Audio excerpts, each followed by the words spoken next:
If you're working with solid wood on your woodworking projects, you have really got to get a handle on understanding moisture in the material and the importance of having a moisture meter in your shop. Now here's the deal.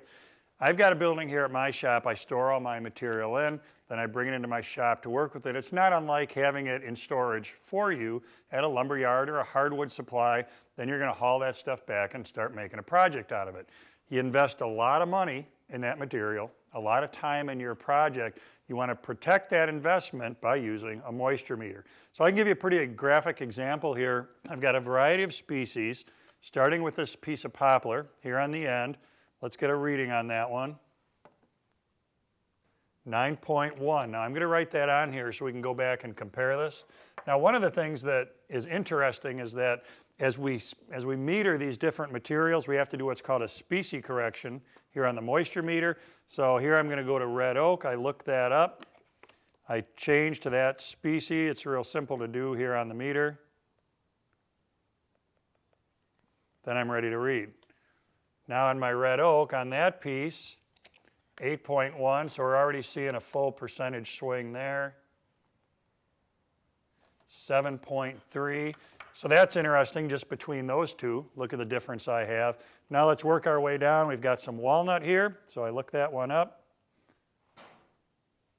That actually reads, that species is the same species correction as red oak. Look at that one. We're all the way down to 4.1 on that one. I'm going to come down to this cherry on the end. Now this is real graphic here because what I know is that this chunk of cherry has been out in this storage building for quite a while. This piece I brought back out of my shop. First, let me do the species correction.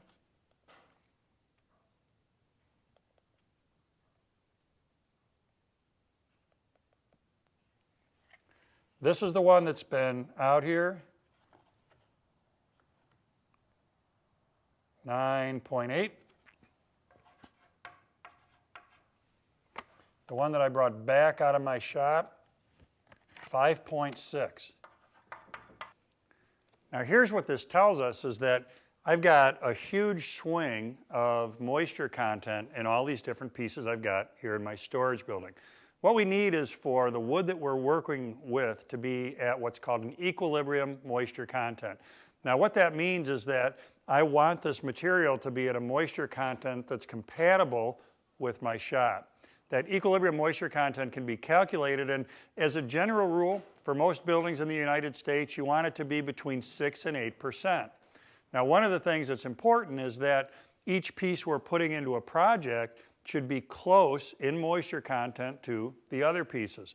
So you've seen some of the swings that I have here, and what that tells us is that we don't have every piece here at that prime equilibrium moisture content. So part of the key to this is I've got to get the material in my shop. I've got to give it time in order to stabilize and get acclimated to my shop. How much time? Well, it's going to depend on just what that moisture content is to start with and the conditions in your shop. Again, it's the importance of the meter. I'm going to come back to my moisture meter. I'm going to meter the pieces. That's going to tell me when they're actually ready to be used on that project that I'm investing my time and material into. So a couple things are going to happen with the meter. First is that having this with you when you purchase your material is going to tell you where the material is at today. Knowing that number is also going to let you know, can I work with that right away? How long is it going to have to sit and equalize in my shop before I have the chance to use it? Once it's in your shop, you can constantly monitor the pieces in order to know conclusively when they're ready. Now here's another way you can use a moisture meter, and that is to make sure that parts are compatible with maybe projects you've already got done. So here's an example. You're fixing an antique or some other piece of furniture. You're going to replace a drawer. In the perfect scenario, the material going into that repair is at the same moisture content as the material you've already got in the piece of furniture. So again, real valuable to have that moisture meter on hand so that you can be accurate about those readings. So I'll tell you what, relative to all the wood you're going to buy for your woodworking, relative to the price of all the tools you've got, moisture meter isn't that expensive an investment, and it's really going to pay back in the insurance you get, making sure the wood is nice and stable and is going to work well for your projects.